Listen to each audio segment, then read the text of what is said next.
Ahojte, dneska tu máme tento osciloskop. Prestal jednoducho merať pri meraní, nereaguje na žiadne vstupné napätie, nič. Zapnutý je všetko. Takže skúsime odmerať ohmmetrom najprv, či na niečo reaguje.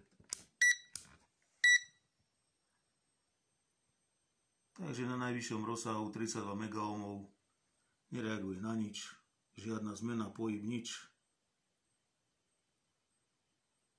Takže pokračujeme ďalej v meraní. Takže skúsime si vstup osciloskopu, áno. Krásne nám reaguje na tento sieťový kábel indukciou 85 až 87 mV, áno.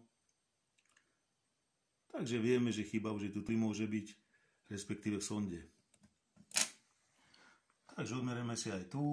Takže pokračujeme v meraní. Meriame mínus tienenie na kábli na sonde do osciloskopu, áno. Čiže 0,4 ohmu, čiže kontakt je v pohode všetko. A pokračujeme ďalej. Takže teraz sme si pripojili živý vodič, stredový. Áno, vidíme, že tam nekonečno. Čiže je to úplne mimo rozsah tohto meracieho prístroja, ohmmetra, ktorý má rozsah 32 MΩ. Čiže úplne mimo, čiže je prerušený prívodný kábel, respektíve v tejto sonde nejaká chyba. Ten predradný rezistor môže byť tiež mimo. Takže príčinu jednoznačne sme objavili. A treba opraviť tento prívodný kábel, respektíve sondu.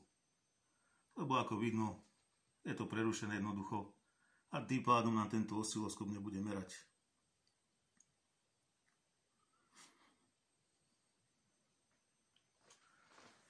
Takže ešte si pozrieme. Pekne reaguje na vstupe. Z tohto prívodného sieťového kábla bere signál indukciou, áno. Indukčnou a kapacitnou väzbou. Čiže my už potrebujeme opraviť len tento kábel. Keď sa nám to podarí, tak môžeme pokračovať ďalej v meraní. Takže takto to máme. Niekedy zlyhá aj takáto jednoduchá a treba sa s tým pozabávať.